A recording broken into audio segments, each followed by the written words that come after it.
నిరుద్యోగుల కోసం మేము కొట్లాడుతున్నామని చెప్పిన కొందరు కాంగ్రెస్ నాయకులు కూడా వాళ్ళకి పదవులు రాగానే నిరుద్యోగుల గురించి అసలు కనీసం ఒక మాట కూడా మాట్లాడలేదు. అందుకే మేము అదే అంటున్నాము.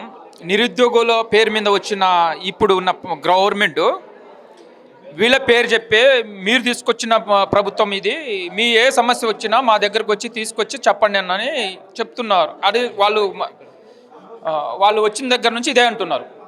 2 సంవత్సరాలు అవుతుంది మేము వాళ్ళు మీరు తెచ్చుకున్న ప్రభుత్వం ప్రజాప్రభుత్వం ప్రజాపాలన అని ప్రజాప్రభుత్వం అన్నట్టుగా మేము 2 సంవత్సరాలు వాళ్ళమ్మటి తిరిగి ఇప్పుడు మా సమస్యని చెప్పుకున్నాం. చెప్పి మాకు ఆస్టకు వచ్చింది తప్ప మా సమస్యకి ఇప్పటి కూడా పరిష్కారం కాలే. 2 సంవత్సరాలు అవుతుంది. వాళ్ళు ఏమన్నారు, నేను సిటీ సెంటర్ లైబ్రరీలో గత 3-4 సంవత్సరాల నుంచి నేను గ్రూప్ 1 గ్రూప్ 2 ప్రిపేర్ అవుతున్న అభ్యర్థిని, నేను నిరుద్యోగిని. అంతకుముందు గవర్నమెంట్లో పేపర్ లీకేజీ అవకతలు జరిగినాయి కాబట్టి మా నిరుద్యోగుల బాధతోని రోజు మా సిటీ సెంటర్ లైబ్రరీకి వచ్చి ఉన్న ఇప్పుడు పదవులు పొందిన చైర్మన్లు ఎమ్మెల్సీలు అందరూ వచ్చి మీరు ఒక 6 నెలల బుక్కులు పక్కన పెట్టండి, వాళ్ళ ఉద్యోగాలు ఊడగొట్టండి, మీకు ఉద్యోగాలు వస్తాయన్నారు. నిజంగానే మేము వీళ్ళని నమ్మేసి మనం ఏం చేసినామంటే మేము బుక్కులు పక్కన పెట్టి 6 నెలలు వీళ్ళతో తిరిగి మేము వాళ్ళ ఉద్యోగాలు ఊడగొట్టి వీళ్ళకి ఉద్యోగాలు ఇచ్చినాం, కానీ మాకు ఉద్యోగాలు రాలే. కానీ ఈరోజు వీళ్ళు ఏమంటున్నారంటే వీళ్ళు ఏదో అసలు వీళ్ళు చదువుకోవట్లేదు అని వీళ్ళు అంటున్నారు, అందుకే వీళ్ళకి ఉద్యోగాలు రాలేదంటున్నారు. అవును సార్, మేము మరి ఆ రోజు మీరు వచ్చి మరి అదే మాట అనలేదు కదా. లైబ్రరీకి వచ్చి మీరు ఏమన్నారు, 6 నెలలు మీరు బుక్కులు పక్కన పెట్టిని వాళ్ళు ఉద్యోగాలు పోతే మీకు ఉద్యోగాలు వస్తాయి అన్నారు. కానీ మేము నిజంగానే మిమ్మల్ని నమ్మి 6 నెలలు బుక్కులు పెట్టి మేము వాళ్ళ ఉద్యోగాలు నీకు ఉద్యోగాలు ఇచ్చినాం, కానీ మాకు ఉద్యోగాలు రాలే. మిమ్మల్ని తిరిగినందుకే మాకు ఉద్యోగాలు రాలే. మేము కానీ కూర్చొని చదువుకుంటే మాకు ఉద్యోగాలు వచ్చాయేమో. మిమ్మల్ని నమ్మి 2 లక్షల ఉద్యోగాలు ఒక ఏడాదిలో వస్తాయి, మా ప్రభుత్వం వస్తే 2 లక్షల ఒక ఏడాదిలో ఉద్యోగాలు భర్తీ చేస్తాం, మీకు ఉద్యోగాలు వస్తాయి అంటే మేము మిమ్మల్ని నమ్మి అన్ని విధాలుగా ఆ ప్రభుత్వాన్ని గద్దెలు దించి మిమ్మల్ని గద్దెలు ఎక్కించి 2 సంవత్సరాలు అయితే ఇప్పటికి కూడా ఒక్క నోటిఫికేషన్, జనరల్ నోటిఫికేషన్ ఇవ్వలే.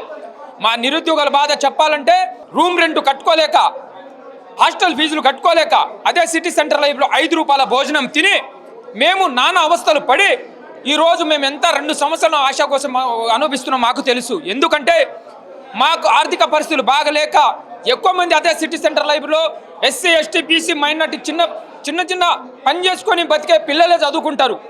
అలాంటిది ఇవాళ మాకు ఆర్థిక పరిస్థితులు అన్నీ అనుకూలించగా 2 సంవత్సరాలు అవుతున్నాయి. ఏజ్ బార్ అవుతున్నాయి, వయసు సరిపోకుండా ఏజ్ బార్ అవుతుంది, పెళ్ళిళ్ళు అవ్వట్లేదు, అన్ని విధాలుగా మేము ఈరోజు బాధపడుతున్నాం. అయినా కూడా ఈ గవర్నమెంట్కి 2 సంవత్సరాలు అవుతున్నా కూడా ఈ గవర్నమెంట్ అసలు సోయి లేకుండా చేస్తుంది.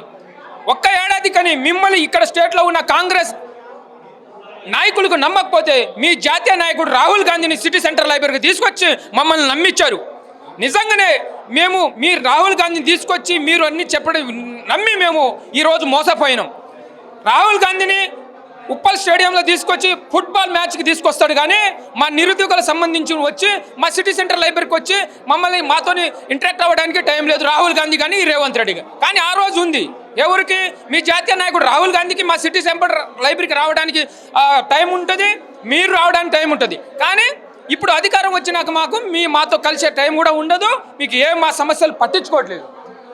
మీరు చెప్పింది ఏంటిది, ఒక ఏడాదికి 2 లక్షలు అన్నారు, ఇప్పుడు 2 సంవత్సరాలు అవుతుంది కదా, ఎన్ని ఉద్యోగాలు ఇచ్చారు, ఎందుకు ఇవ్వట్లేదు అంటే మేము అసలు మా సమస్య మీ దృష్టికి రావట్లేదా, లేదా మాకు అసలు మీరు అవసరం లేదు అనుకుంటున్నారా, మీరు ఏమనుకుంటున్నారు చెప్పండి. అసలు అది కాక వీళ్ళు ఇప్పుడు ఉన్న ప్రతిపక్షంలో ఉన్నోళ్ళు ఏ పార్టీ అయినా కావచ్చు, అది PRSఆ బీజేపీ కమ్యూనిస్టా, ఎందుకు మా బాధలు వీళ్ళకి కూడా అనిపించట్లేదా, వీళ్ళకి అవసరం లేదా, ఈ నిరుద్యోగం 35 లక్షల రాష్ట్రంలో ఉన్న 35 లక్షల మంది నిరుద్యోగులు అవసరం లేదా, వీళ్ళు కూడా ఎందుకు ప్రశ్నించట్లేదు, మమ్మల్ని ఎందుకు సపోర్ట్ చేయట్లేదు. ఏంటంటే మాకు వీళ్ళ వల్ల మేము ప్రభుత్వం తింపినాం కాబట్టి వీళ్ళ కోసం వీళ్ళ పడని వదిలిపెడతారా బిడ్డ. మేము అంటున్నాం, ఇప్పటికీ నిరుద్యోగుల రాష్ట్రంలో పక్క శ్రీలంక కావచ్చు, బంగ్లాదేశ్, చాలా దేశాల్లో యువత తలుచుకుంటే 60 సంవత్సరాల తెలంగాణను కూడా సాధించుకున్నారు. ఇదే యువత, ఇదే నిరుద్యోగులు, ఇదే విద్యార్థులు. మేము అదే అంటున్నాం బిడ్డ, ప్రతిపక్షంలో ఉన్నోళ్ళు కావచ్చు, అధికారంలో ఉన్నోళ్ళు కావచ్చు, అందరి భారతం పడతాం. ఎందుకు మా సమస్యలు మీకు యువత తలుచుకుంటే, విద్యార్థులు తలుచుకుంటే, నిరుద్యోగులు తలుచుకుంటే మీ అందరినీ పాతాళం తిప్పి దేశాల్లో చూస్తున్నారు. యువత తలుచుకుంటే ఏం జరుగుతుందో ఇక్కడ రాష్ట్రంలో కూడా అదే జరుగుతుంది.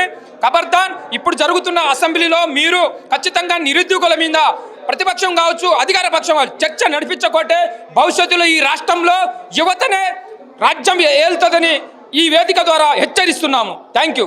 వాస్తవానికి ప్రతిపక్షంగా పెట్టింది మేము. కాంగ్రెస్ పార్టీ ప్రతిపక్షంలో ఉండాల్సిన ప్లేస్లో కాంగ్రెస్ పార్టీ నిరుద్యోగులకు ఇచ్చినటువంటి హామీలను నమ్మి రాహుల్ గాంధీ గారు, ప్రియాంక గాంధీ గారు, రేవంత్ రెడ్డి గారు, తెలంగాణలో ఉన్నటువంటి మేధావులు వీళ్ళందరి మాటలు నమ్మి ఈరోజు మేము టీఆర్ఎస్ పార్టీని ప్రతిపక్షానికి పరిమితం చేసినాం. గతం లోపల వాళ్ళు మాకు చాలా నోటిఫికేషన్ ఇస్తామని కూడా చెప్పారు, కానీ మేము నమ్మలేము. వీళ్ళు 2 లక్షల ఉద్యోగాలు ఇస్తామన్నారు. ఖచ్చితంగా వీళ్ళు అధికారం రావాలని చెప్పి మేము అధికారం తీసుకొచ్చినాం. 2 ఏళ్ళు అయింది. వాళ్ళు గతం లోపల అసెంబ్లీ సాక్షిగా జాబ్ క్యాలెండర్ ప్రకటించారు. జాబ్ క్యాలెండర్ ప్రకటించి 1 ఇయర్ అయింది. ఇప్పటికే జాబ్లెస్ క్యాలెండర్ మారింది, కానీ జాబ్ క్యాలెండర్కు ఒక వాల్యూ లేదు. అసెంబ్లీలో ప్రకటించినటువంటి జాబ్ క్యాలెండర్కి వాల్యూ లేదు. ఇప్పుడు ప్రతిపక్ష వాళ్ళు మా గురించి మాట్లాడుతుర్రు, కానీ వీళ్ళు ఏమంటారు, ప్రతిపక్షం వాళ్ళు రెచ్చగొడుతుర్రు, ప్రతిపక్షం వాళ్ళు డబ్బులు ఇస్తుండ్రు, వీళ్ళు రెచ్చిపోతుండ్రు అని చెప్పి ఒక కాన్సెప్ట్ తీసుకురావడం వల్ల ప్రతిపక్షాలు మా దగ్గర రావడానికి భయపడుతుర్రు. ఆల్రెడీ వాళ్ళు మాట్లాడుతున్నారు, కాకపోతే వీళ్ళు నెగిటివ్గా అట్లా స్ప్రెడ్ చేస్తున్నారు. దానివల్ల మేము ప్రతిపక్షాలను కూడా చెప్పినాం. మొన్న కూడా అసెంబ్లీ సమావేశాలు మాట్లాడాలని చెప్పి ఈరోజు కూడా అసెంబ్లీలో మాట్లాడినారు ప్రతిపక్షం వాళ్ళు. మేము ఓడగొట్టిన వాళ్ళే మా గురించి మాట్లాడుతున్నారు. మరి వీళ్ళు డిపాజిట్లు, సర్పంచ్లకు పోటీ చేస్తే డిపాజిట్లు కూడా రానటువంటి వ్యక్తులను అసెంబ్లీలో కూర్చుని పెడితే మా గురించి ఎందుకు వీళ్ళు స్పందించట్లేదు? ఈరోజు 8 మంది నిరుద్యోగులు కాంగ్రెస్ పార్టీ అధికారంలోకి వచ్చిన తర్వాత చనిపోయారు. ఎందుకు మా నిరుద్యోగుల గురించి మాట్లాడట్లేదు?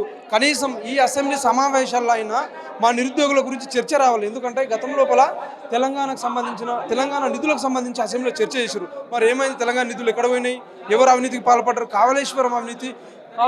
కాళేశ్వరంలో అవినీతి జరిగిందని చెప్పి దాంట్లో చర్చ చేశారు అసెంబ్లీలో. మరి ఏమైంది? కాళేశ్వరం అవినీతి, ఎవరి మీద కేసులు పెట్టారు, ఎంత అవినీతి జరిగిందంటే అసెంబ్లీలో వీళ్ళు ఎట్లా అంటే రాష్ట్రంలో ఏ సమస్య వచ్చినా కూడా సమస్యని మరిపిద్దామనే ఉద్దేశంతో ఏదన్నా కూడా తీసుకొచ్చి పెడతారు. ఇప్పుడు కృష్ణా గోదావరి జలాల ఇష్యూ ఏం జరిగింది? ఇప్పుడు అంత అర్జెంట్ ఎందుకు పెట్టాల్సింది 35 లక్షల మంది నిరుద్యోగులు నీకు అధికారంలోకి ఇచ్చారు కాబట్టి మా గురించి చర్చ చేయాలి అసెంబ్లీలో.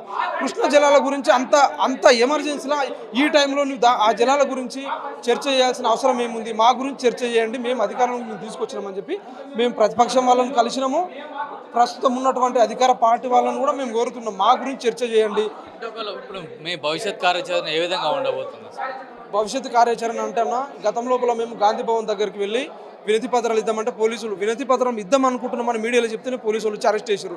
సో మేము ఇప్పుడు కార్యాచరణ కూడా చెప్పలేము, ఎందుకంటే పోలీసు వాళ్ళు మొత్తం ప్రజలంతా మా మీదనే ఉంటారు కాబట్టి.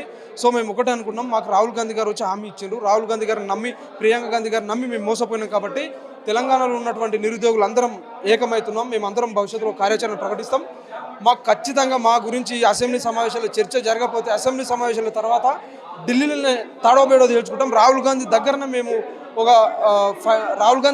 తడవబేడో తేల్చుకోవడానికి సిద్ధంగా నిరుద్యోగ చేసి అందరం ఏర్పాటైనాం. అసెంబ్లీలో కనుక నిరుద్యోగుల పట్ల చర్చ కనుక జరగకపోతే మాకు వాళ్ళ నిరుద్యోగులకు ఇవ్వాల్సిన జాబ్ క్యాలెండర్లో వాళ్ళు మెన్షన్ చేసిన విధంగా కూడా నోటిఫికేషన్లు కనుక ఇవ్వకుంటే అసెంబ్లీ తర్వాత అట్లా సంక్రాంతి పండుగ తర్వాత కూడా పెద్ద ఎత్తున ఆందోళన చేస్తాం. అట్లాగే రాష్ట్ర వ్యాప్తంగా కూడా నిరుద్యోగులతో కలిసి కూడా పెద్ద ఎత్తున ఆందోళన చేస్తాం. అట్లాగే సాగు డప్పు కూడా మోగిస్తామని చెప్పేసి కూడా నిరుద్యోగులు అయితే హెచ్చరిస్తున్న పరిస్థితి ఉంది. వీళ్ళందరూ కూడా మాకు ఇప్పటికే 30 సంవత్సరాలు అవుతుంది, మా ఏజ్ కూడా బార్ అయిపోతుంది, దాంతో మాకు ఉద్యోగాల్లో వచ్చే పరిస్థితే లేదు. ఇప్పటికి కూడా 2 సంవత్సరాలు అధికారంలో ఉన్నా కూడా ఇప్పటికి కూడా ఒక్క నోటిఫికేషన్ కూడా కాంగ్రెస్ ప్రభుత్వం ఇవ్వలేదు. వాళ్ళు ఇచ్చిన నియామక పత్రాలన్నీ బీఆర్ఎస్ ప్రభుత్వంలో జరిపిన ఎగ్జామ్సే, వాటి రిజల్ట్ తోటి ఇప్పుడు నియామక పత్రాలు ఇచ్చారు తప్పించి కాంగ్రెస్ ప్రభుత్వం ఏ ఒక్క నోటిఫికేషన్ కూడా ఇవ్వలేదని చెప్పేసి కూడా నిరుద్యోగులు చెప్తున్నారు. ఒకవేళ ఈ అసెంబ్లీలో తమ పైన నిరుద్యోగుల పైన చర్చ జరగాలి, మాకు రావాల్సిన నోటిఫికేషన్లు కనుక ఇవ్వకుంటే భవిష్యత్తులో తీవ్ర పరిణామాలు ఎదుర్కొంటారని చెప్పేసి కూడా నిరుద్యోగులు హెచ్చరిస్తున్నారు. కెమెరామెన్ కిరణ్తో కిరణ్ కుమార్, పల్లవి టీవీ, హైదరాబాద్.